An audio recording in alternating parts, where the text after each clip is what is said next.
இதை நீங்கள் ரஜினிகாந்த் அவர்கிட்ட கேட்கலாம்ல இந்த கேள்வியை. திரு கமலஹாசன் அவர்கிட்ட ஏன் கேட்க மாட்டேன்றீங்க? அவரும் அரசியலில் இருக்கிறார்ல, எங்களுக்கு சீனியர் தானே அவர். எங்களுக்கு முன்னாடி 5 வருஷத்துக்கு முன்னாடி அரசியலுக்கு வந்துட்டார். எந்த இடத்துலையாவது திரு கமலஹாசன் அவர்களை பார்த்து நீங்கள் திரைத்துறையில் நடக்கின்ற ஊழல் குறித்து ஏன் நீங்கள் கேள்வி கேட்க மாட்டேன்றீங்க? யாருமே பேச மாட்டேன்றீங்க? ஒரு 1000 கோடி வியாபாரமே போயிடுச்சு சினிமா துறையில். இப்போ தளபதி அவர்களுடைய படம் வருது அப்படின்னு பார்த்தீங்கன்னா 2000 கோடி எனக்கு முக்கியம் கிடையாது, தமிழ்நாட்டில் இருக்கிற 7 கோடி மக்கள் எனக்கு முக்கியம் அப்படின்னு சொல்லிட்டு அந்த 2000 கோடியை தூக்கி போட்டு வராரு பார்த்தீங்களா? அதுதான் ஒரு துணிச்சலினுடைய ஒரு அடையாளமாக நம்ம பார்க்கணும். ஒரு படத்துக்கு டிக்கெட் 1000 ரூபாய் அப்படின்னா 1000 ரூபாய் திரு விஜய் அவர்களுக்கு போதா, இல்லை ரெட் ஜெயண்ட்டுக்கு போதா, பட விநியோகஸ்தருக்கு போதா? சொல்லுங்கள். டிக்கெட்டில் நடக்கின்ற ஊழலுக்கும் அரசு துணை போகுதா? நடிகரா மட்டும்தான் பார்க்குறாங்க. அப்படி இருக்கிற பட்சத்தில் கேரளத்தில் ஜெயிக்கிறதுக்கு வாய்ப்பு இருக்கா? நாங்கள் கேரளத்தில் போட்டிடுறோன்னு சொல்லவே இல்லையாங்க. ஒருத்தர் பேசுவதற்கு முன்பாக அவர் இதை கேட்பாரு அதை கேட்பாருன்ற அந்த சொல்கிற இது இருக்கு, அதுதான் வன்மம். இதையும் ஒரு விதத்தில் சனாதனன்னு நம்ம சொல்லலாம். நீங்கள் தானே சொல்கிறீங்க காமராஜருக்கு பிறகு இந்த மண்ணை ஒரு பச்சை தமிழன் ஆளவில்லையே அப்படின்னு எல்லாரும் பேசுகிறீங்களே. இப்போ திரு விஜய் அவர்கள் பச்சை தமிழன் தானே, இந்த மண்ணுக்கு சொந்தக்காரன் தானே.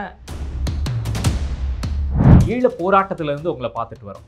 அப்படி இருக்கும்போது திரைத்துறையிலிருந்து ஒரு தலைவரை தேர்ந்தெடுக்கிறதுக்கு எப்படி அது ஒரு முரண்பாடா தெரியலையா? நம்ம தமிழ்நாடு முதலமைச்சர் திரு ஸ்டாலின் ஐயா அவர்கள் கூட 2-3 படத்தில் நடித்திருக்கிறார். அப்போ அவர் சினிமாக்காரரா இல்லையா? அவரும் சினிமாக்காரர் தானே. பிஜேபி என்கின்ற ஒரு கட்சி தமிழ்நாட்டில் வளர்வதற்கு முதலாக விதை போட்டது யாருன்னு பார்த்தீங்கன்னா அது திமுக தான். ஈழத்தில் கொத்து கொத்தாக தமிழர்கள் படுகொலை செய்யப்பட்ட போது அதை கண்டித்து எங்க அண்ணன் தளபதி விஜய் அவர்கள் பேசியிருக்கிறார். திரு உதயநிதி ஸ்டாலின் அவர்கள் அப்போ எங்க இருந்தார்?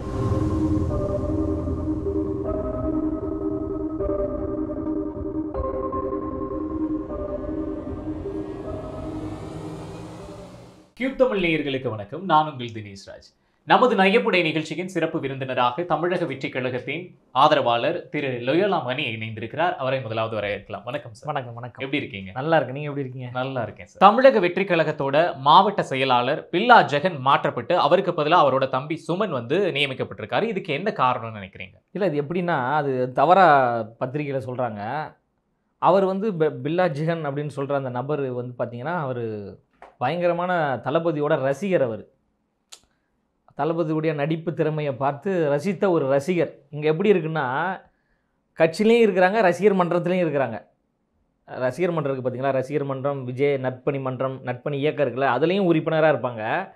அவங்களுக்கு பிடிச்ச கட்சிகள்லையும் இருப்பாங்க. திமுகவில் இருப்பாங்க, அதிமுகவில் இருப்பாங்க, காங்கிரஸில் இருப்பாங்க, பிஜேபியில் இருப்பாங்க, எல்லா கட்சிகள்லையும் இருப்பாங்க.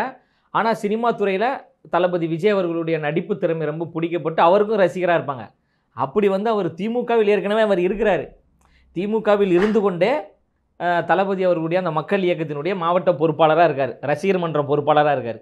இப்போ கட்சின்னு ஆரம்பிக்கும் போது திமுக கட்சியை சார்ந்தவங்க என்ன பண்ணுறாங்கன்னா, இப்போ தளபதி அவருடைய ரசிகர்கள் வந்து அந்த ஒவ்வொரு கட்சியிலையும் இருப்பாங்களே, அந்த கட்சியில் இருக்கக்கூடிய நபர்களை எல்லாம் வந்து ஒரு அணிதிரட்டி ஒரு பொய்யான ஒரு பிம்பத்தை கட்டமைக்கிறதுக்கு முயற்சி பண்ணாங்க. எப்படின்னா தளபதி விஜய் அவர்கள் ஆரம்பித்த தமிழக வெற்றி கழகத்திலிருந்து 1000 பேரை நாங்கள் பிரித்து திமுகவில் இணைத்தோம். ஏற்கனவே அவன் திமுகவில் தான் இருக்கிறாங்க, புரியுதுங்களா? கட்சி ரீதியாக அவன் திமுகவில் இருக்கிறான், மன்ற ரீதியாக நற்பணி மன்ற ரீதியாக தான் வந்து மக்கள் இயக்கத்தில் இருப்பாங்க.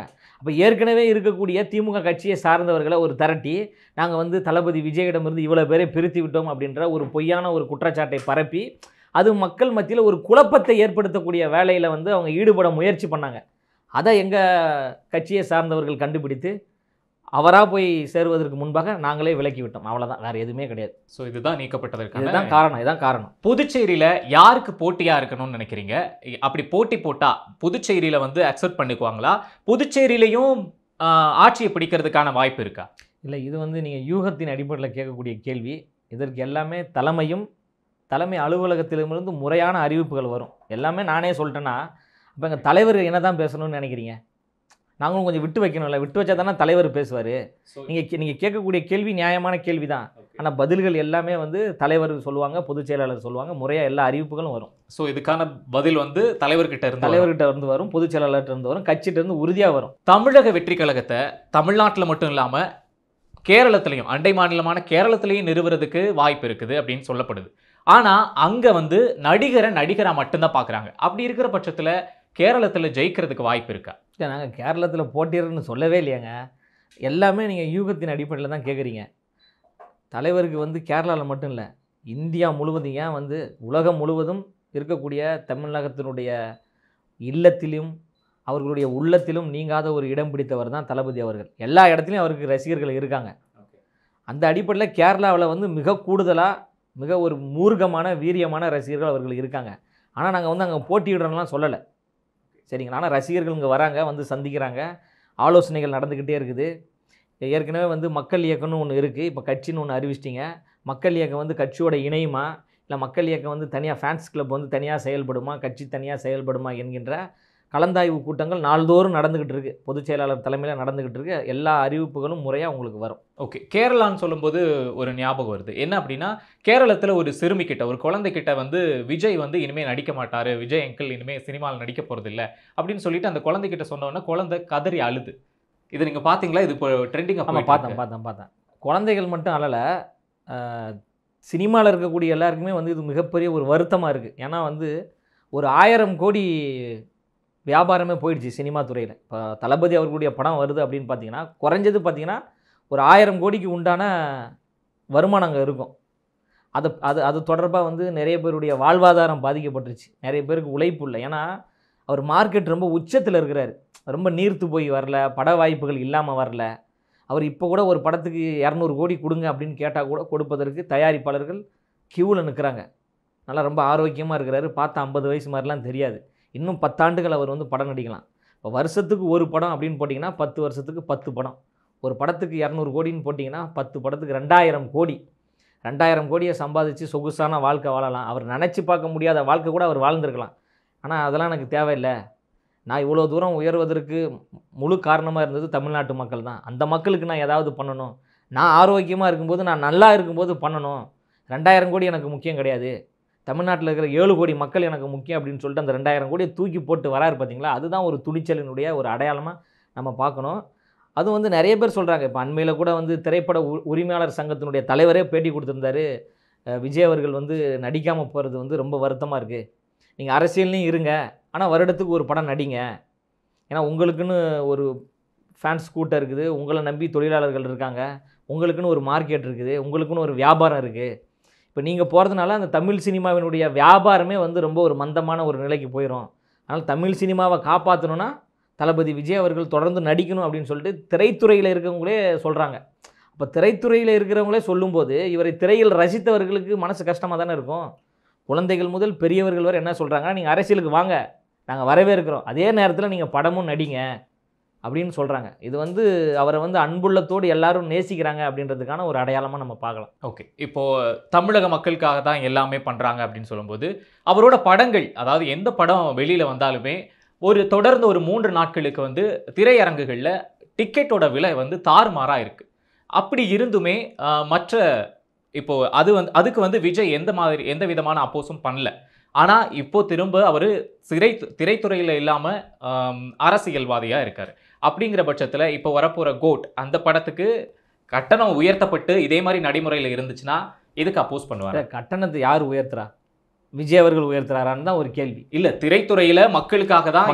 இப்போ நான் என்ன சொல்கிறேன், இப்போ நடிகர் சங்கம் வந்து ஒரு போராட்டம் வைக்கிறாங்க. இந்த மாதிரி திரைத்துறையில் நடக்கின்ற ஊழலை கண்டித்து நடிகர் சங்கம் சார்பாக, தயாரிப்பாளர் சங்கம் சார்பாக, திரைத்துறை சார்பாக ஒரு ஆர்ப்பாட்டம் அப்படின்னு சொல்லும்போது அதில் தளபதி விஜய் அவர்கள் கலந்துக்கல அப்படின்னா நீங்கள் அந்த குற்றச்சாட்டை நான் ஏற்றுக்கிறேன். அப்போது இங்கே டிக்கெட்ஸ் வந்து விற்கிறது தெரியாதா? டிக்கெட்ஸ் விற்கிறாங்க. படத்தை யார் வாங்குறா? படத்தை யார் வாங்கி விற்கிறா? இப்போ ரெட் ஜெயிண்ட் வாங்குறாங்க, ரெட் ஜெயிண்ட் வாங்கி விற்கிறாங்க. பட விநியோகஸ்தர்கள் இருக்கிறாங்க. இப்போ அந்த ஒரு 1000 ரூபாய் வந்து ஒரு படத்துக்கு டிக்கெட் வாங்குறாங்க அப்படின்னா, ஒரு படத்துக்கு டிக்கெட் 1000 ரூபாய் அப்படின்னா 1000 ரூபாய் திரு விஜய் அவர்களுக்கு போதா, இல்லை ரெட் ஜெயிண்ட்டுக்கு போதா, பட விநியோகஸ்தருக்கு போதா? சொல்லுங்கள். நீங்கள் இதை வந்து திரு உதயநிதி ஸ்டாலின்கிட்ட கேட்கணுங்க. அவங்க தானே படம் வாங்கி விற்கிறாங்க. ரெட் ஜெயிண்ட் தானே வாங்கி விற்குது. அவங்க சொந்தக்காரங்க தானே படம் விநியோகஸ்தராக இருக்கிறாங்க. விநியோகஸ்தர்களையும் ரெட் ஜெயிண்ட் நிறுவனத்தையும் அரசாங்கத்தையும் பார்த்து நீங்கள் கேள்வி கேட்கணும். இப்போ ஆந்திராவில் இருக்குல்ல, ஆந்திராவில் ஒரு ஒழுங்குபடுத்துகிறாங்கல்ல, எல்லாமே வந்து ஆன்லைனாக மாற்றிட்டாங்க. தேட்டரில் நேரில் போய்ட்டு டிக்கெட் வாங்க முடியாது, ஆன்லைன் தான். ஆன்லைன்லேயே புக் பண்ணிடணும். இப்போ ஆன்லைனில் புக் பண்ணும்போது அந்த மோசடியை தடுக்கலாம்ல, ஏன் இந்த அரசு செய்ய மாட்டேங்குது? அப்போது வந்து இந்த டிக்கெட்டில் நடக்கின்ற ஊழலுக்கும் அரசு துணை போகுதா? சினிமா துறையில் இருக்கின்ற உச்சத்தில் இருக்கின்ற ஒரு தயாரிப்பு நிறுவனமாக இருக்கின்ற ரெட் ஜெயிண்ட்டும் துணை போகுதா?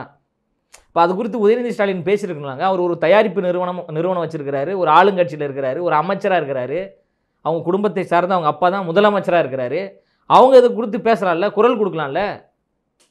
இதை நீங்கள் ரஜினிகாந்த் அவர்கிட்ட கேட்கலாம்ல இந்த கேள்வியை. திரு கமலஹாசன் அவர்கிட்ட ஏன் கேட்க மாட்டேன்றீங்க? அவரும் அரசியலில் இருக்கிறார்ல, எங்களுக்கு சீனியர் தானே அவர். எங்களுக்கு முன்னாடி 5 வருஷத்துக்கு முன்னாடி அரசியலுக்கு வந்துட்டார். எந்த இடத்துலையாவது திரு கமலஹாசன் அவர்களை பார்த்து நீங்கள் திரைத்துறையில் நடக்கின்ற ஊழல் குறித்து ஏன் நீங்கள் கேள்வி கேட்க மாட்டேன்றீங்க? யாருமே பேச மாட்டேன்றீங்க? நடிகர் சங்க தலைவராக இருக்கிற திரு விஷால் அவர்களிடம் ஏன் கேள்வி கேட்க மாட்டேன்றீங்க? அப்போ தளபதி விஜய் அவர்கள்லாம் உங்களுக்கு வந்து இழிச்ச வேணாம் நினைக்கிறீங்களான்ற ஒரு கேள்வி இருக்குது. எல்லா பத்திரிக்கையும் நீங்கள் அதை தான் சொல்கிறீங்க. இப்போ கேட்க வேண்டியங்களா நீங்கள் விட்டுறீங்க. உதயநிதி ஸ்டாலின்கிட்ட கேட்க முடியுமா? இதை தைரியமாக கேட்க முடியுமா? அவர் திரைத்துறையில் தானே இருக்கிறாரு. சூப்பர் ஸ்டார்னு சொல்லப்படுகின்ற, மக்களால் சொல்லப்படுகின்ற ரஜினிகாந்த் அவர்களிடம் கேட்க முடியுமா? கமலஹாசன் அவர்களிடம் கேட்க முடியுமா? அதை கேட்க மாட்டேன்றீங்க. அப்போ இந்த மண்ணின் மகன், இந்த மண்ணுக்கு ஒரு சொந்தக்காரன், ரொம்ப ஒரு ஏழ்மையான நிலையிலேருந்து படிப்படியாக முன்னேறி போனவருங்க. எடுத்தோடனே வானத்திலேருந்துலாம் குதிக்கலை. படிப்படியாக முன்னேறி அவர் திரைத்துறையில் முதல் படம் நடித்து வெளில வரும்போது பத்திரிக்கையாளர்கள்லாம் அவ்வளோ விமர்சனம் பண்ணாங்க. இதெல்லாம் ஒரு மூஞ்சா, இந்த படத்தை யாரு பாப்பா, ஒரு படம் கூட ஓடாது, இவரெல்லாம் வந்து திரைத்துறைக்கு லாய்க்கு இல்லாத ஒரு நபர், அன்ஃபிட் அப்படின்னாங்க. படிப்படியாக பல அவமானங்களையும் பல விமர்சனங்களையும் பல ஏற்றத்தாழ்வுகளையும் சந்தித்து தமிழ் சினிமா வரலாற்றிலே இவரை போன்று அவமானப்பட்ட ஒரு நடிகர் தமிழ் சினிமாலே கிடையாது. அப்படி அவமானப்பட்டு தான் 25 ஆண்டுகளுக்கு பிறகு மிகப்பெரிய ஒரு உச்சத்தில் தமிழ் சினிமாவே சூப்பர் ஸ்டார் என்று சொல்லப்படுகின்ற அளவிற்கு உயர்ந்திருக்கிறார். நீங்கள் அப்படிப்பட்ட ஒரு நபரை வந்து அதை கேட்பாரா இதை கேட்பாருன்னா அது நியாயமாக கேளுங்க. ஸோ இப்போ ஒரு அரசியல்வாதியாக வந்து இதெல்லாம் தட்டி கேட்க வேண்டியது ஒரு ஒரு டைம் கொடுங்க. அவர் கேட்பாருங்க. அவர் இன்னும் பேசவே இல்லையா, வாய் திறந்தே இன்னும் பேசலைங்க. ஒரு லெட்ரு பேரில் கட்சியினுடைய பேரை நம்ம அறிவிச்சோம், அவ்வளோதான். இப்போ அவர் படப்பிடிப்பு தளத்தில் இருக்கிறார் தலைவர். நீங்கள் அதுக்கு முன்னாடி அவர் கேட்பாரா கேட்க மாட்டாரா, புரட்சி பண்ணுவாரா பண்ண மாட்டாரா, நீங்களே எப்படி யூகம் பண்ணுறீங்கன்றேன். இன்னும் 2 ஆண்டுகளுக்கு இன்னும் 2 மாதத்துக்கு பிறகு மிகப்பெரிய ஒரு மாநாடு இருக்குது. அந்த மாநாட்டில் நீங்கள் கேட்கக்கூடிய சந்தேகங்கள் எல்லாமே அவர் பேசுவார்ல. ஒருத்தர் பேசுவதற்கு முன்பாக அவர் இதை கேட்பாரா அதை கேட்பாரான்ற அந்த சொல்கிற இது இருக்குது, அதுதான் வன்மம். இதையும் ஒரு விதத்தில் சனாதனன்னு நம்ம சொல்லலாம், பாசிசம்னு சொல்லலாம். அதை ஒருத்தர் பேர் அறிவிச்சிட்டாரு, இன்னும் 2 மாதத்தில் பேச போகிறாரு. பேசுகிறதுக்கு முன்னாடியே நீ ஏன் பேசலை, அதை ஏன் பேசலை, ஏன் நீ மௌனமாக இருக்கிற, இவ்வளோ நாள் நீ என்ன பண்ண? அதாவது நீங்கள் இதை வந்து திரு உதயநிதி ஸ்டாலின் அவர்களை பார்த்து, திமுகவை பார்த்து, அதிமுகவை பார்த்து கேள்வி கேட்கணும். அதை விட்டுட்டு இப்போ புதுசாக வரக்கூடிய ஒரு நபரை வந்து உங்களுக்கு வந்து மொழி வழி மாநிலம்னா என்னென்னு தெரியுமா, திராவிடனா என்னென்னு தெரியுமா, பெரியார்னா என்னென்னு தெரியுமா, அம்பேத்கர்னா என்னென்னு தெரியுமான்னு சமூக வலைதளத்தில் தற்கூரித்தனமான கேள்விகளை முன்வைக்கிறாங்க. இதை நீங்கள் யார்கிட்ட கேட்கணும்? ஆண்டாண்டு காலமாக பெரியாரை சொல்லி, அண்ணல் அம்பேத்கரை சொல்லி, சமத்துவத்தை சொல்லி, சமூக நீதியை சொல்லி, மாநில சுயாட்சியை சொல்லி, ஒற்றுமையை சொல்லி ஏமாற்றி கொண்டிருக்கின்ற நபர்களை பார்த்தா நீங்கள் கேள்வி கேட்கணும். நாங்கள் இப்போ தானங்க வரோம், இப்போ தாங்க குழந்தை பிறந்திருக்குது, அது இன்னும் நடக்கக்கூட ஆரம்பிக்கல. அது நடக்குமா, ஓடுமா, அது டாக்டர் ஆகுமா, இன்ஜினியர் ஆகுமா, கலெக்டர் ஆகுமா அப்படின்ற அந்த ஒரு பார்வை இருக்குது பார்த்தீங்களா? அந்த நீங்கள் ஒரு ப்ரெஷர் பண்ணுறீங்க பார்த்தீங்களா, ஒரு அழுத்தம் கொடுக்குறீங்களா, அந்த அழுத்தமே வந்து ஜனநாயகத்தின் மிகப்பெரிய ஒரு ஆபத்துன்ற நான் அந்த மாதிரி தான் நீங்கள் கேள்வி கேட்குறீங்க. விஜயோட ஒரு விரல் புரட்சியை வந்து திரையில் பார்த்துருக்கோம். இதே மாதிரி தானே நடைமுறையிலையும் இருக்கணும். ஆமாங்க. இப்போ 2026 தேர்தலுக்கு நாங்கள் வரப்போகிறோன்னு உறுதியாக சொல்லிட்டோமே. அதாவது கட்சி ஆரம்பிக்க போகிறோன்னு சொல்லிட்டு யாரையும் ஏமாற்றலை.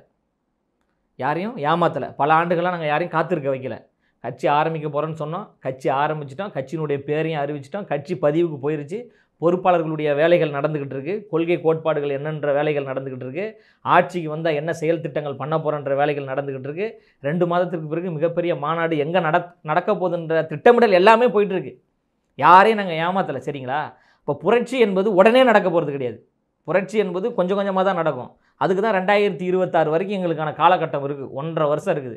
அதில் வந்து மக்கள் நலன் சார்ந்து, மக்களின் உரிமை சார்ந்து எதற்கெல்லாம் குரல் கொடுக்க முடியுமோ எல்லாத்துக்கும் நாங்கள் குரல் கொடுப்போம். ஏற்கனவே வந்து மக்கள் வந்து எங்களை அன்புள்ளத்தோடு ஏற்றுக்கிட்டாங்க. ஏன்னா எப்படின்னா, ஒரு பக்கம் பார்த்திங்கன்னா குடும்ப ஆட்சி முறை ஒரு பக்கம் நடக்குது. எங்களுடைய அரசியல் வருகை என்பது முதல் தலைமுறைக்கான அரசியல் வருகை, அடுத்த தலைமுறைக்கான அரசியல் வருகை. மன்னராட்சி ஏன் வீழ்த்தப்பட்டது? ஜனநாயகம் வேண்டும் அப்படின்றதுக்கான மன்னராட்சி வீழ்த்தப்பட்டது. அதாவது வந்து அப்பா வந்து மன்னராக இருப்பார், அதுக்கு அடுத்து வந்து அவங்க பையனுக்கு முடி சொல்லுவாங்க. இப்போ அப்படி தானே இருக்குது. இப்போ திமுக அப்படி தானே இருக்குது. அப்பா முதலமைச்சராக இருக்காங்க, அடுத்து பையன் வந்து அமைச்சராக இருக்கிறாரு, திருப்பி பையன் அடுத்து துணை முதலமைச்சராவதற்கு முயற்சி பண்ணுறாரு, அடுத்து முதலமைச்சராக வேண்டும் என்று நினைக்கிறாரு. இதுதானே மன்னராட்சி முறை, புரியுதுங்களா? அப்போ நாங்கள் எங்களுடைய அரசியல் வருகை என்பது முதல் தலைமுறைக்கான அடுத்த தலைமுறைக்கான அரசியல் வருகை. இதை தான் புரட்சியாளர் அண்ணல் அம்பேத்கரும் தந்தை பெரியார் அவர்களும் சமத்துவத்திற்காக போராடிய தலைவர்கள் எல்லாம் என்ன சொல்கிறாங்கன்னா, எளிய மக்களுக்கான அதிகாரம், அனைத்து மக்களுக்குமான ஜனநாயகம். இப்போ எளிய மக்களுக்கான அதிகாரம் எப்படின்னா, அண்ணன் தளபதி விஜய் அவர்கள் வந்து சட்டமன்றத்துக்குள்ளே வெற்றி பெற்று சட்டமன்றத்துக்குள்ளே போனார்னா, எம்எல்ஏவாக போனார்னா, அவர் பரம்பரையிலேயே அவர் தலைமுறையிலே அவர் தான் முதலாக அதிகாரத்தை நோக்கி போகிறார். அவங்க அப்பா மினிஸ்டர் கிடையாது, அவங்க தாத்தா மினிஸ்டர் கிடையாது. இப்போ அவர் கூட இருக்கின்ற ரசிகர்களோ இல்லை அவர் கூட இருக்கின்ற தம்பி தங்கைகளோ தொண்டர்களோ யாருன்னு பார்த்தீங்கன்னா ரொம்ப விளிம்பு நிலையில் இருக்கக்கூடியவங்க தான். ஒரு பூக்கடை வச்சுருக்கிறவங்க, ஒரு தேங்காய் கடை வச்சுருக்கிறவங்க, ஆட்டோ ஓட்டுறவங்க, பஸ்ஸு கண்டக்டராக இருக்கக்கூடியவங்க, ரொம்ப எளிமையான ஒரு ஏழ்மையான தொழிலை செய்யக்கூடியவர்கள் தான் தளபதி அவர்களின் பின்னால் அணிதிரண்டு நிற்கிறாங்க. பெரிய பெரிய மிட்டா மிராசுகள், கோடீஸ்வரர்கள், பண்ணையார்த்தனம் கொண்டவர்கள்லாம் அவர் பின்னாடி கிடையாது. எளிய மக்கள் அதிகமாக நேசிக்கக்கூடிய ஒரு நடிகர் யாருன்னு பார்த்தீங்கன்னா அது அண்ணன் தளபதி விஜய் அவர்கள் தான். அப்போ அப்பேற்பட்ட நபர்கள் ஒரு 150 பேர் சட்டமன்ற உறுப்பினராகி சட்டமன்றத்துக்குள்ளே போனார்னா யார் போகிறது? ஜனநாயகமே உள்ளே போகிற மாதிரி. அது ஒரு கீழே கிடக்கிற மக்களே உள்ளே போய் அதிகாரத்தில் உட்கார்ற மாதிரி தானே. இப்போ திமுக அது முடியுமா? சாத்தியம் இருக்கா? இப்போ ஐயா பொதுச் செயலாளர், இப்போ திமுகவினுடைய பொதுச் செயலாளர் யாருன்னு பார்த்தீங்கன்னா ஐயா துரைமுருகன் அவர்கள். அவர் அமைச்சராக இருக்கிறார், கட்சியினுடைய பொதுச் செயலாளராகவும் இருக்கிறார். அவங்க பையன் தான் நாடாளுமன்ற உறுப்பினராக இருக்கார். பொன்முடி ஐயா அவர்கள் துணை பொதுச் செயலாளராக இருக்காங்க, அமைச்சராக இருந்தாங்க, ஊழல் குற்றச்சாட்டில் மாட்டிக்கிட்டாங்க, அமைச்சராக இருந்தாங்க. அடுத்து அவங்க பையன் தான் நாடாளுமன்ற உறுப்பினராக இருக்காங்க. இதில் எங்கே சமத்துவம் இருக்குது? இதில் எங்கே சமூக நீதி இருக்குது? இதில் எங்கே ஜனநாயகம் இருக்குதுன்னு நீங்கள் சொல்லுங்கள். அப்போது இது போன்ற ஏற்றத்தாழ்வுகளை மாற்ற வேண்டுமென்றால் திமுக அதிமுகவை போன்று மிகப்பெரிய ஒரு படைபலம் கொண்ட மக்களால் நேசிக்கப்படக்கூடிய ஒரு நபர் தமிழ்நாட்டிற்கு தேவைப்படுறாரு. சொல்கிறாங்க, திமுக சொல்கிறாங்களா கண்ணு கட்டிய தூரை வரை எதிரிகளே கிடையாது அப்படின்னு சொல்கிறாங்களே. இது வந்து ஜனநாயகத்தினுடைய மிகப்பெரிய ஆபத்து. எதிரிகள் இருக்கணுங்க. எதிரிகள் இருந்தால் தான் அவங்களை மக்களுக்காக வேலை செய்வாங்க. உங்கள் ஆப்போனண்ட் யாருமே இல்லைன்னா நீங்கள் என்ன வேலை செய்வீங்க? அதுதான் சர்வாதிகாரத்தின் முதல் தொடக்கமே. அப்போது உங்களுக்கு எதிரணியில் நிற்கக்கூடிய கடமையும் பொறுப்பும் எங்களுக்கு இருக்குல்ல. அந்த அடிப்படையில் தளபதி வராரு. அது ஒரு விரல் புரட்சியாக மாடும். 2026 ஆட்சி அதிகாரத்தை நோக்கி நாங்கள் நகருவோம். அதில் எந்த மாற்று கருத்துமே கிடையாது. மக்களுக்கும் அந்த உள் உணர்வு இருக்குது. ஒரு மாற்றம் தேவை என்கின்ற ஒரு உள் உணர்வு இருக்குது. அந்த அடிப்படையில் ஒரு புரட்சி வெடிக்கும். இப்போ வந்து நடிகர்னு பார்த்துட்டு வரோம். அடுத்து ஒரு அரசியல்வாதியாக உயர்த்தி நம்ம பார்க்கறதுக்கு ரெடியாக இருக்கும். இப்போது ஒரு கட்டத்தில் என்ன அப்படின்னா, நம்ம நடிகர் விஜய் அவரோட ஃபோட்டோ வச்சு கேக் கட் பண்ணி அந்த ஃபோட்டோவுக்கு கேக் ஊட்டுறது, இது ஒரு கேலி கூத்தா தெரியலையா? இல்லை, நீங்கள் அவரை வந்து நடிகராகவே பார்க்காதீங்கன்னு நான் சொல்கிறேன். அவர் நடிகர் கிடையாதுங்க. அவர் வந்து இந்த மக்களை நேசித்த ஒரு தலைவர் தாங்க அவர். இப்போ நீங்கள் இப்படி இல்லை, அது நீங்கள் வந்து நான் உங்களுடைய பார்வையில் குறைபாடு இருக்குதான் நான் பார்க்குறேன். அவரை நீங்கள் ஏன் நடிகர், எந்த இடத்துல நீங்கள் அவரை தலைவராக பார்க்க தவறுறீங்க? இந்த மண் சார்ந்து, இந்த மக்களின் உரிமை சார்ந்து எந்த இடத்தெல்லாம் அவரால் குரல் கொடுக்க முடியுமோ அவருடைய அந்த உச்சபட்ச இடத்தில் இருந்து கொண்டு குரல் கொடுத்துருக்கிறாரு. 50 கோடி ரூபா சம்பளம் வாங்கும்போது தாங்க நாகப்பட்டினத்தில் ஆர்ப்பாட்டத்தில் மீனவர்கள் தொடர்ந்து தாக்கப்படும் போது, சிங்கள இராணுவத்தால் தாக்கப்படும் போது, இதே நீங்கள் சொல்கிற நடிகர் விஜய் தான் நடிகராக இல்லாமல் தமிழன் என்கின்ற ஒரு உணர்வோடு இதே சம்பவம் தொடர்ந்து நீடித்தால் உலக வரைபடத்தில் இலங்கை என்கின்ற ஒரு நாடை இல்லாமல் செய்திருவேன்னு இதே விஜய் அவர்கள் தான் பேசினார். அங்கே நடிகராக பேசினாரா? தமிழன் என்கின்ற ஒரு உணர்வோடு பேசினார். மீனவர்கள் என்னுடைய நண்பர்கள் என்று பேசினார். மீனவர்கள் என்னுடைய அண்ணன்கள் தானே பேசினார். 500 ரூபா நோட்டு 1000 ரூபா நோட்டு செல்லாது அப்படின்னு பிரதமர் மோடி அவர்கள் அறிவித்த போது இதே தளபதி அண்ணன் விஜய் அவர்கள் என்ன பேசினாங்க? ஏழை எளிய பாமர மக்களை இதை பாதிக்கும், அதனால் வந்து உங்களுடைய நடவடிக்கை என்பது ஏழைகளை வந்து பால்படுத்தக்கூடாது, சரியான ஒரு நடவடிக்கையாக இருக்கணுன்றதை கண்டித்து பேசியிருக்கிறாரு. அவர் நடிகராக பேசினாரா? தமிழன் என்கின்ற ஒரு உணர்வு, மனிதநேய சிந்தனை கொண்ட ஒரு உணர்வாக பேசியிருக்கிறார். 2011 2008 2009 காலகட்டத்தில் மிகப்பெரிய உச்சகட்ட போருங்க இலங்கையில் நடக்குது. 2 லட்சத்திற்கு மேற்பட்ட நம் தாய் தமிழ் உறவுகள் கொத்து கொத்தாக சாவுறாங்க. அதை கண்டித்து அதை பார்த்துட்டு மனசு கஷ்டப்பட்டு தன்னுடைய ரசிகர்கள் எல்லாத்தையும் திரட்டி இதே சேப்பாக்கத்தில் ஒரு நாள் அடையாள உண்ணாவிரதம். அந்த உண்ணாவிரதத்தில் அவர் சொல்கிறார், அங்கு நடப்பது போர் குற்றம், அங்கு கொல்லப்படுவது தமிழர்கள், இதையெல்லாம் தடுத்து நிறுத்தப்பட வேண்டும். இது எந்த நடிகராவது பேசுனாங்களா? அந்த இடத்துல ஒரு தமிழன் என்கின்ற ஒரு உணர்வோடு பேசியிருக்கிறாரு. தமிழன் என்கின்ற ஒரு தலைமை பண்போடு அவர் பேசியிருக்கிறாங்க. அப்போ நீங்கள் வந்து அவரை பார்க்க தவறிட்டீங்க. அவர் நடிகராகவே நீங்கள் பார்க்குறீங்க. இப்போ எங்கள் தங்கை அனிதா இறந்த போது எதற்காக அவர் அந்த வீட்டுக்கு போனார்? ஏன் அந்த சகோதரி அனிதா அவங்க அப்பாவையும் அவங்க அண்ணனையும் பார்த்து, இறந்தது உனக்கு மட்டும் தங்கை கிடையாது, எனக்கும் தங்கை தான், உங்களுக்கு என்ன பிரச்சனைனாலும் நான் உங்களுக்கு துணை நிற்பேன் அப்படின்னு இதே தளபதி விஜய் அவர்கள் தானே சொன்னாங்க. நடிகராக போனார். அந்த வீட்டினுடைய ஒரு மகனாக, அனிதாவின் அண்ணனாக தானே போனார். இப்போ கடந்த அதிமுக அரசால் வந்து 13 பேர் சுட்டு படுகொலை செய்யப்பட்டாங்க ஸ்டெர்லைட் போராட்டத்தில்.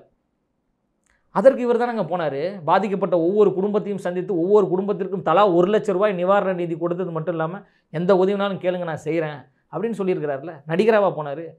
ஒரு தலைவன் என்கின்ற ஒரு உணர்வோடு தானே போயிருக்கிறாரு. அப்போ நீங்கள் தான் அவரை நடிகராக பார்க்குறீங்க. இப்போ நாங்கள் வந்து அவர் அடுத்த தலைமுறைக்கான ஒரு மாற்றத்தை ஏற்படுத்தக்கூடிய ஒரு முதன்மை நபராக நாங்கள் பார்க்குறோம். இப்போ திமுக அதிமுக போன்ற கட்சிகளை எதிர்க்கக்கூடிய ஒரு முதன்மை நபராக பார்க்குறோம். அவரிடம் படைபலமும் இருக்குது, பணபலமும் இருக்குது. இதே தான் திமுக படைபலமும் இருக்குது, பணபலமும் இருக்குது. அப்போ இவர்களை எதிர்க்கணும்னா சாமானியனால் எதிர்க்க முடியாது. என்னாலேயோ உங்களாலேயோ எதிர்க்க முடியாது. அப்போ இதே போன்ற ஒரு படைபலத்தோடு வரக்கூடிய ஒரு நபர் யாருன்னு பார்த்தீங்கன்னா தளபதி அண்ணன் விஜய் அவர்கள். நீங்கள் தானே சொல்கிறீங்க காமராஜருக்கு பிறகு இந்த மண்ணை ஒரு பச்சை தமிழன் ஆளவில்லையே அப்படின்னு எல்லாரும் பேசுகிறீங்களே. இப்போ திரு விஜய் அவர்கள் பச்சை தமிழன் தானே, இந்த மண்ணுக்கு சொந்தக்காரன் தானே, இந்த ஒரு மண்ணின் மகன் தானே, தமிழ்நாட்டை உலக அரங்கத்தில் கொண்டு போய் சேர்த்துருக்காரா இல்லையா? இப்போ விஜய் அப்படின்னா தமிழ்நாடுன்னு சொல்லுவாங்கல்ல. அப்போ அந்த ஒரு புகழ்ச்சியின் உச்சத்துக்கு தமிழ்நாட்டை கொண்டு போய் சேர்த்த நம்ம தமிழ்நாட்டு நபர் ஒருத்தர் ஏன் இந்த மண்ணை ஆளக்கூடாது? அவர்கிட்ட நீ என்ன குறை கண்டுபிடிச்சிட்டேன்? அவர்கிட்ட சாதி வெறி இருக்கா? அவர்கிட்ட மத வெறி இருக்கா? அவருக்கு வேறு ஏதாவது இன வெறி ஏதாவது இருக்கா? ஏதாவது வெறியை தூண்டுறாரா? ஏதாவது மக்கள்கிட்ட ஏதாவது ஒரு குழப்பத்தை ஏற்படுத்தியிருக்கிறாரா? மக்கள் மத்தியில் ஏதாவது பிரச்சனையை ஏற்படுத்தியிருக்கிறாரா? அவரால் ஏதாவது சட்ட ஒழுங்கு பிரச்சனை, அவரால் ஏதாவது மத பிரச்சனை, சாதி பிரச்சனை, எந்த பிரச்சனையுமே நடக்கலையே. சமத்துவத்துக்கு தானே அவர் முன்னின்று வராரு. அப்போ அவரை நீங்கள் நடிகராக பார்ப்பதை விட தமிழ்நாட்டின் ஒரு தலைவராக பார்த்தீர்கள் என்றால் சமூகத்தில் மிகப்பெரிய ஒரு மாற்றம் நிகழும். விஜய் கட்சியை ஆரம்பிச்சது அவ்வளோ பெரிய சலசலப்பெல்லாம் ஏற்படுத்தலை அப்படின்னு ரவீந்திரன் துரைசாமி ஒரு விமர்சனம் பண்ணியிருக்கார். இதை பற்றி சலசலப்பு ஏற்படுத்தினால தானே ரவீந்திர துரைசாமி அவர்களே டிஸ்டர்ப் ஆகியிருக்காரு. இப்போ பெருமதிப்பிற்குரிய மன்சூர் அலிகான் ஐயா அவர்கள் ஒரு கட்சி ஆரம்பித்தார். அப்போல்லாம் ரவீந்திரன் துரைசாமி சலசலப்பு ஆகலையே. அப்போ தளபதி அவர்கள் கட்சி ஆரம்பிக்கும் போது ஏன் சலசலப்பு ஆகியிருக்காரு? அவருக்கு சலசலப்பு இருக்குது, அதனால் சலசலப்பு ஆகியிருக்காரு. தமிழ்நாட்டில் பார்த்தீங்கன்னா ஒரு குறிப்பிட்ட ஒரு 5 பேர், அதாவது ஊரில் ஒரு பழமொழி ஒன்று சொல்லுவாங்க, குடுகுடுப்பக்காரன் வரான் அப்படின்னு சொல்லுவாங்களே. நல்ல காலம் பிறக்குது நல்ல காலம் பிறக்குதுன்னு சொல்லிட்டு போவோம், ஆனால் நல்ல காலமே பிறக்காது. அந்த மாதிரி சில நபர்கள் என்ன பண்ணுறாங்க, குடுகுடுப்பக்காரன் மாதிரி இங்கே நின்றுட்டு இவங்களுக்கு இத்தனை சதவீதம் இருக்குது, இவங்க ஆட்சி அமைக்க போகிறாங்க, மீண்டும் மோடி அவர்கள் தான் வருவார், எடப்பாடி அவர்கள் வெற்றி வீரனாக வராருன்னு சொல்லிட்டு இந்த ஒரு புள்ளி விவரம்லாம் சொல்கிறாங்க. எதுக்கு அதுக்கு எதுக்கு தேவையில்லாத வேலை? இப்போ அதே போன்று தான் தளபதி அவர்களையும் சொல்கிறாங்க, இவருக்கு செல்வாக்கு கிடையாது, எந்த சலசலப்பு இல்லாமல் எதுக்கு எல்லா டிவிலையும் பிரேக்கிங் நியூஸு, எதுக்கு என்னை கூப்பிட்டு நீங்கள் நேர்காணல் எடுக்கிறீங்க?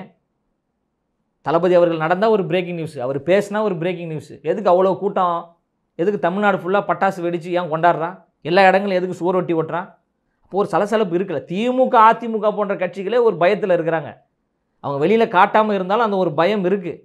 இந்த தமிழ்நாட்டில் ஒரு மாற்றம் நிகழ வேண்டும் என்று மக்களும் ஒரு உள்ளுணர்வோடு இருக்கிறாங்க. புரியுதுங்களா? அதனால் இந்த ரவீந்திரன் துரைசாமி ஐயா போன்றவர்கள் மீது மதிப்பு இருக்குது, மரியாதை இருக்குது. நான் என்ன சொல்கிறேன்னா, விமர்சனம் பண்ணுங்கள், நாகரிகமாக பண்ணுங்கள். பத்திரிகையாளருக்கென்று ஒரு நாகரிகம் இருக்குது, ஒரு பொறுப்புணர்வு இருக்குது. 4 தூண்களில் ஒரு தூண் பத்திரிகை துறை. அந்த பத்திரிகை துறையை மக்கள் நேசிக்கிறாங்க. அப்படின்ற போது ஒருமையில் பேசுவது, அவதூறாக பேசுவது, இந்த ரசிகர் குஞ்சுகளெல்லாம் வச்சு என்ன பண்ண போகிறாங்க அப்படின்ற அந்த பேச்சு என்பது மிக வன்மையாக கண்டிக்கக்கூடியது. அப்போல்லாம் பேசக்கூடாது.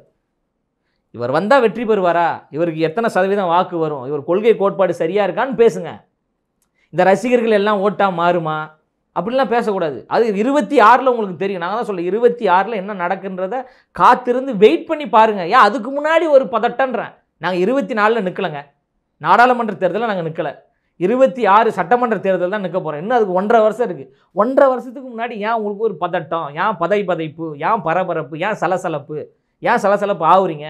உங்களுக்கு தெரியுதா? அவர் சலசலப்பு ஆனதுனால தான் ஒவ்வொரு மீடியாலையும் உட்காந்துக்கிட்டு எங்கள் தளபதியை பற்றி பேசிகிட்டு இருக்காரு, அவதூறாக பேசிக்கிட்டு இருக்காரு. இவருக்கு ஓட்டு போட மாட்டாங்கன்னு பேசிகிட்டு இருக்காரு.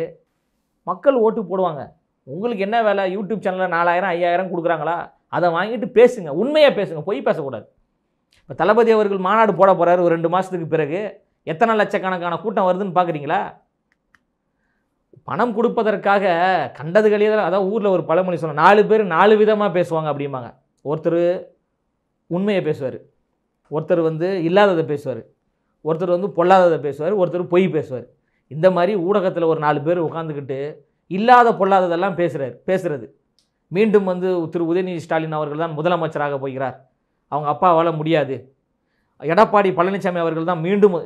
முதல்ல நீங்கள் ஓட்டு போடுறீங்களா? போய் முதல்ல நீங்கள் என்ன டிசைட் பண்ணுறீங்க? மக்கள் இவங்களுக்கு தான் ஓட்டு போடுறாங்க, இவங்களுக்கு ஓட்டு போட மாட்டாங்கன்னு உங்களுக்கு எப்படி தெரியும்? 70% மேலே வாக்குப்பதிவே வரமாட்டேங்குதுங்க தமிழ்நாட்டில். அதற்கு ஒரு விழிப்புணர்வை ஏற்படுத்துங்க. 100% வாக்குப்பதிவு வரணும் அப்படின்ற ஒரு விழிப்புணர்வை இந்த பத்திரிகையாளர்கள் ஏற்படுத்தணும்ல. அதை விட்டுட்டு அண்ணா திமுக 30% பிடிக்கும், திமுக 20% ஓட்டு வாங்கும், நாம் தமிழர் 10% வாங்கும், இவங்க ஒரு 4% வாங்குவாங்க, விஜய் அவர்கள் 5% தாண்ட மாட்டாங்க அப்படின்ற ஒரு நெகட்டிவ் வைப்பை நீங்கள் ஏன் தள்ளுறீங்கன்னு தான் கேட்குறேன். காலங்காலமாக 75% மேலே இது வரைக்கும் வாக்குப்பதிவு வந்ததே இல்லைங்க தமிழ்நாட்டில். 100க்கு 100 வாக்குப்பதிவு வந்துச்சுன்னா பெரும் புரட்சி ஏற்பட்டுருங்க. 2026 தாங்க நடக்க போகுது. ஓட்டு போடாதவர்களெல்லாம் வீதியில் நின்று ஓட்டர் ஐடியை கையில் எடுத்துக்கிட்டு கியூவில் நின்று வெயில் அடித்தாலும் மழை பெய்தாலும் என்ன நடந்தாலும் ஓட்டு போடுவான். அப்போது ஒரு புரட்சி ஏற்படும். நீங்கள் கேட்டிங்களா ஒரு விரல் புரட்சி எப்படி ஏற்படும்னு கேட்டிங்கல்ல. இருக்கிற அந்த ஓட்டர்ஸை வச்சு ஒன்றும் பண்ண முடியாது. அப்போது அந்த 75% வாக்குப்பதிவு என்பது 95% வாக்குப்பதிவாக மாறும்போது புரட்சி ஏற்பட்டும்ல. அப்போ எக்ஸ்ட்ரா ஒரு 20% ஓட்டு வரலாங்க. அந்த 20% ஓட்டு யாருக்கான ஓட்டாக இருக்கும்? முதல் தலைமுறை ஓட்டு, படித்தவர்கள் ஓட்டு, ஓட்டே போடாமல் இருக்கிறாங்க பார்த்தீங்களா, அவர்களுடைய ஓட்டு, திமுகவின் மீது அதிருப்தியில் இருக்கக்கூடிய ஒரு ஓட்டு, அதிமுகவின் மீது அதிருப்தியில் இருக்கக்கூடிய ஒரு ஓட்டு, பிஜேபியின் மீது அதிருப்தியில் இருக்கக்கூடிய ஓட்டில் எங்கே வரும்? மாற்றம்னு சொல்லி வரலாம், எங்களுக்கு வரும். இப்போ 26 பெரும் மாற்றம் நடக்கும், ஒரு புரட்சி நடக்கும். அப்போலாம் அந்த ரவீந்திர துரைசாமி எங்கே இருக்க போகிறாரு எனக்கு தெரியல.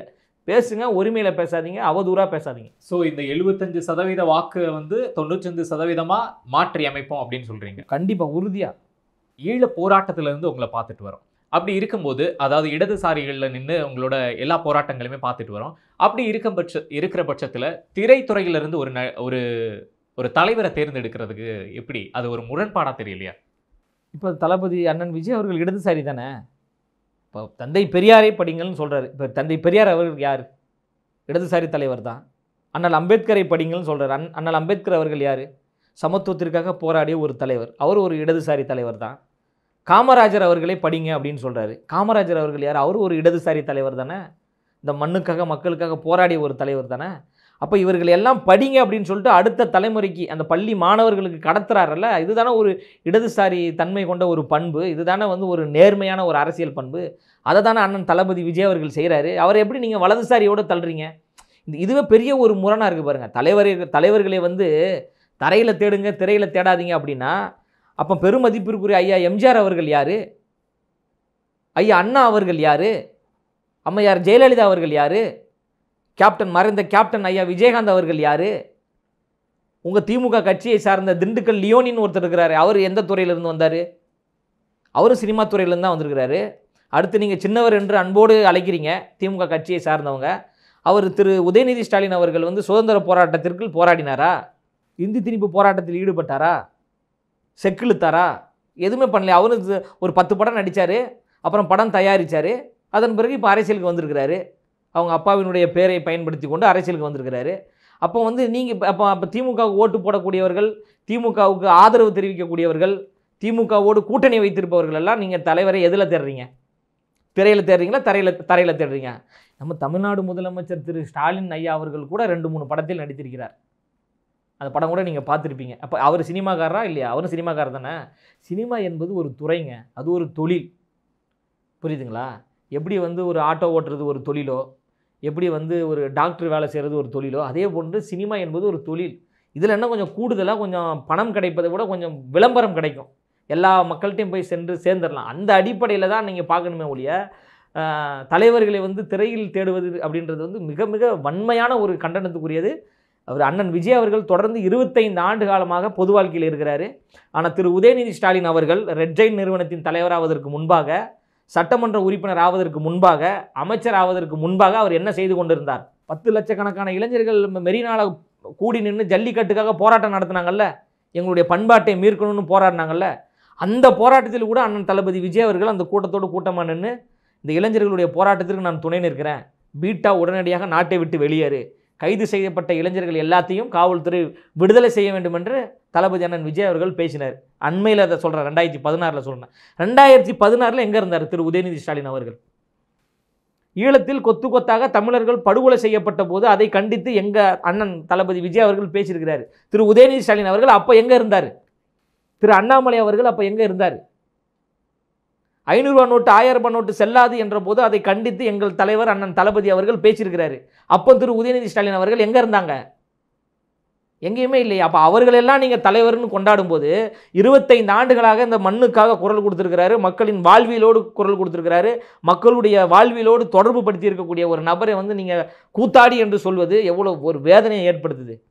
ஒரு விமர்சனம் பண்ணுங்கள், நாகரிகமாக விமர்சனம் பண்ணுங்கள். கேள்வி கூட ஒரு நியாயமான ஒரு கேள்வியாக இருக்கணும். இப்போ உங்கள் கட்சியில் வந்து அடுத்த முதலமைச்சராக இல்லை அடுத்த துணை முதலமைச்சராக வந்து ரொம்ப ஒரு ஏழ்மையான, இந்த மண்ணுக்காக ஒரு 50 வருஷம் போராடி ஒரு 50க்கும் மேற்பட்ட வழக்குகளை வாங்கி அவங்க குடும்பமே மிகப்பெரிய சாப்பாட்டிற்கு வழி இல்லாத ஒரு பாமர குடும்பத்தை சார்ந்த ஒருத்தரை நீங்கள் அடுத்து துணை முதலமைச்சராக போகிறோம் இல்லை அடுத்து முதலமைச்சராக போகிறோம் அப்படின்னு முயற்சி பண்ணிவிட்டு எங்கள் மீது விமர்சனம் வைத்தால் அந்த விமர்சனத்தை நாங்கள் ஏற்றுக்கொள்வோம். உங்களுடைய கேள்வியில் ஒரு தர்மம் இருக்குது, நியாயம் இருக்குன்னு நாங்கள் சொல்லுவோம்.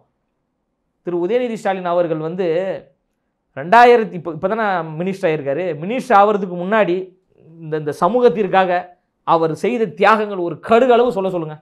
ஒரு கடுகளவு மட்டும் நீங்கள் சொல்லுங்கள். இதை பண்ணாருங்க, பெரும் புரட்சியை ஏற்படுத்தினார், இதனால் நாடே ஸ்தம்பித்தது, தமிழ்நாடே ஸ்தம்பித்ததுன்னு ஏதாவது ஒன்று சொல்லுங்கள். நான் சொல்லுவேன், நான் பட்டியல் போடுவேன். அண்ணன் விஜய் அவர்கள் என்னென்ன செஞ்சாருன்னு என்னால் பட்டியல் போட முடியும். உங்களால் முடியுமா? தமிழ்நாடு முதலமைச்சர் ஐயா ஸ்டாலின் அவர்களுடைய உழைப்பை நாங்கள் குறைத்து மதிப்பிடல. அவர் உழைத்தார், முதலமைச்சரானார். ஐயா கலைஞர் அவர்கள் உழைத்தார், மக்களுக்காக போராடினார், முதலமைச்சரானார். ஐயா எம்ஜிஆர் அவர்கள் உழைத்தார், முதலமைச்சரானார். அம்மையார் ஜெயலலிதா அவர்கள் உழைத்தாங்க, மக்களை சந்திச்சாங்க, மக்கள் ஓட்டு போட்டாங்க, முதலமைச்சரானாங்க. சரிங்களா? திரு உதயநிதி ஸ்டாலின் அவர்கள் என்ன செய்தார்? அவர் ரெக்கமெண்டேஷனில் வராருங்க. அவர் அவங்க அப்பாவுடைய ரெக்கமெண்டேஷனில் வராரு, அவங்க தாத்தாவுடைய பேரும் புகழோடு வராரு. நாங்கள் அப்படி வரல. நாங்கள் இப்போ தானே முதல் தலைமுறையாக வரோம். அதனால் அந்த ஒப்பிடல் என்பது இந்த திரைத்துறை தொடர்பான ஒப்பிடல் பண்ணாதீங்கன்னு தான் சொல்கிறேன். அது மிக மிக ரொம்ப ஒரு அபத்தமானது. அது அந்த திரைத்துறையே அசிங்கப்படுத்தக்கூடியதாக இருக்குது. அப்போ நீங்கள் படம் தயாரிக்காதீங்க. ரெட் ஜெயண்ட்டை கேன்சல் பண்ணிட முடியுமா? ரெட் ஜெயண்ட்டே வேணாம், கலைச்சிருவோம், இது கூத்தாடி தொழில். இங்கே இருந்தால் எல்லா தலைவரும் வராங்க தமிழ்நாட்டுக்கு, அப்போ இந்த தொழிலே நம்ம காலி பண்ணிடுவோம்னு சொல்லிட்டு நீங்கள் படம் தயாரிக்காமல் விட்டுருவீங்களா? சன் பிக்சரை இது பண்ணிடுவோமா, காலி பண்ணிடுவோமா சன் பிக்சரை? உங்களுக்கு தானே சன் பிக்சரு. அப்போ உங்களுடைய கேள்வி நியாயமாக இருக்கணுன்றது என்னுடைய ஒரு வேண்டுகோள். இன்னொன்று பெரும் குற்றச்சாட்டு என்ன வைக்கிறாங்கன்னா, பிஜேபி பி டீம். நீங்களாம் பிஜேபி பி டீம்ன்றீங்க. தமிழ்நாட்டில் பிஜேபியினுடைய ஏ டு இசட் டீம் யாருன்னு பார்த்தீங்கன்னா திமுக. அதை நான் வெளிப்படையாக சொல்கிறேன். பிஜேபி என்கின்ற ஒரு கட்சி தமிழ்நாட்டில் வளர்வதற்கு முதலாக விதை போட்டது யாருன்னு பார்த்தீங்கன்னா அது திமுக தான். அதில் எந்த மாற்று கருத்துமே கிடையாது. ஐயா எம்ஜிஆர் அவர்கள் கட்சி ஆரம்பித்து வரும்போது இதே திமுக அவரை காங்கிரஸ் பி டீம்னு சொன்னாங்க. எம்ஜிஆரை காங்கிரஸினுடைய பி டீமாக இருக்கார் அப்படின்னு சொன்னாங்க. அதன் பிறகு கமலஹாசன் ஐயா அவர்கள் கட்சி ஆரம்பித்து வரும்போது இதே தான் திமுக குற்றச்சாட்டை முன் வச்சுது. அவருடைய கட்சி பேர் மக்கள் நீதி மையம், கட்சியில் இடதும் இல்லை வலதும் இல்லை, மையம் இருக்கிறது, இவரை பிஜேபி இயக்குது, இவர் பிஜேபி பி டீம்னு சொன்னாங்க. இப்போ திரு கமலஹாசன் ஐயா அவர்கள் எங்கே இருக்கார்? திமுக கூட்டணியில் இருக்கிறார். அரவிந்த் கெஜ்ரிவால் அவர்கள் அப்படி தான், இந்தியாவில் ஒரு மாற்றம் வேண்டும் அப்படின்னு வரும்போது அவரே அதான் சொன்னாங்க. காங்கிரஸ் கட்சியை காலி பண்ணுவதற்கு பிஜேபியை திட்டமிட்டு உருவாக்கிக்கூடிய ஒரு நபர் தான் அரவிந்த் கெஜ்ரிவால். ஆம் ஆத்மி கட்சி பிஜேபியோட பி டீம்னாங்க. இப்போ அந்த ஆம் ஆத்மி கட்சியும் அரவிந்த் கெஜ்ரிவால் அவர்களும் இப்போ எந்த கூட்டணியில் இருக்கிறாரு? திமுக கூட்டணியில் இருக்கிறாரு. கேப்டன் ஐயா விஜயகாந்த் அவர்கள் கட்சி ஆரம்பித்து வரும்போது இதே தான் சொன்னாங்க, பிஜேபி பி டீம்னாங்க. ஐயா கேப்டன் அவர்கள் தலைமையில் மக்கள் நல கூட்டணி ஒரு கூட்டணி ஒன்று உருவாச்சு. அந்த கூட்டணி உருவாகும் போது என்ன சொன்னாங்க? இதெல்லாம் அதிமுகவோட பி டீம்னாங்க. சரி, அதிமுகவோட பி டீமாகவே இருந்து போட்டோம். இப்போ அதிமுக பி டீமாக இருந்த அவர்கள் தான் இப்போ திமுக கூட்டணியில் இருக்காங்க. அப்போ அவங்க என்ன டீம்? எந்த மாநிலத்தினுடைய ஆளுநருக்கும் அனுமதி கிடையாதுங்க பிரதமரை பார்க்குறதுக்கு. பிஜேபி ஆளக்கூடிய முதலமைச்சருக்கு கூட பிரதமரை பார்ப்பதுக்கு அனுமதியே கிடையாது. யோகி ஆதித்யநாத் கூட அப்பாயின்மெண்ட் கிடைக்கல. ஆனால் நம்ம மாநிலத்தினுடைய முதலமைச்சரும் விளையாட்டுத்துறை அமைச்சரும் நினைக்கும் போதெல்லாம் போயிட்டு பிரதமரை பார்க்குறாங்க, வராங்க. அவரும் பிரதமரும் தமிழ்நாட்டுக்குள்ளே வந்து போகிறாரு. இதுதான் நீங்கள் பிஜேபி எதிர்ப்பதா? யாருக்குமே அப்பாயின்மெண்ட் கொடுக்க மாட்டேன்றாங்க, உங்களுக்கு மட்டும் எப்படி அப்பாயின்மெண்ட் கிடைக்குது? அப்போ மக்கள்கிட்ட நாங்கள் பிஜேபி எதிர்க்கிற மாதிரி எதிர்க்கிறோன்ற ஒரு பொய்யான ஒரு பிம்பத்தை கட்டமைச்சிட்டு ஆளுநரை நாங்கள் மிக வன்மையாக கண்டிக்கிறோன்றீங்க. அப்போ ஆளுநர் தேநீர் விருது கூப்பிட்டா முதலாக ஓடி போய் உட்காந்துக்கிறீங்க. இதில் எங்கே நீங்கள் உண்மையும் நேர்மையுமா இருக்கிறீங்க? நீட்டை நீங்கள் தான் கொண்டு வரீங்க. இப்போ நீட்டுக்காக நாங்கள் போராடுவோம்னு சொல்கிறீங்க. ஹைட்ரோ கார்பனை நீங்கள் தான் கொண்டு வரீங்க. விவசாயத்தை அழிப்பதற்கு ஹைட்ரோ கார்பன் 8 வழி சாலை எல்லாம் நீங்கள் தான் கொண்டு வரீங்க. திருப்பி இதை நாங்கள் தான் ஒழித்து கட்டுவோன்றீங்க. ஆட்சிக்கு வந்தவுடன் முதல் கையெழுத்து நீட்டை ஒழிப்போம். 3 வருஷம் ஆச்சு, ஒன்றத்தையும் காணோம். படிப்படியாக நாங்கள் மதுக்கடைகளை இழுத்து மூடுவோம். நீங்கள் மதுக்கடைகளை எங்கே இழுத்து மூடிங்க? மூடவும் இல்லை. பாட்டிலுக்கு 10 ரூபா ஏற்றுறீங்க. அதற்கு நம்ம மக்கள் போராட்டிட்டு தான் இருக்காங்க. அப்போ இது போன்று வாக்குறுதிகள் ஒன்றாக இருக்குது, அப்புறம் செய்யக்கூடியது வேற ஒன்றாக இருக்குது. அப்போ இதனால் மக்கள் ஒரு மிகப்பெரிய ஒரு அதிருப்தி ஏற்பட்டிருக்கு. அதில் ஒரு மாற்றம் நிகழ வேண்டும் அப்படின்ற ஒரு ஏக்கத்தோடு மக்கள் எங்களை வரவேற்கிறாங்க. அதனால் நீங்கள் இந்த BJP B team, BJP A team அப்படின்ற இந்த பிம்பத்தை நீங்கள் கட்டமைக்காதீங்க. அது இனிமேல் வேலைக்கே ஆகாது. வேறு ஏதாவது கொள்கையை சார்ந்து சித்தாந்தம் சார்ந்து எங்களை எதிருங்க. அது ஒரு ஆரோக்கியமாக இருக்கும். நம்ம இந்த பி டீம்லாம் எடுபடாது, தமிழ்நாட்டில் எடுபடாது. இதுவரை பல்வேறு கருத்துக்களை பகிர்ந்து கொண்டமைக்கு நன்றி. மிக்க நன்றி.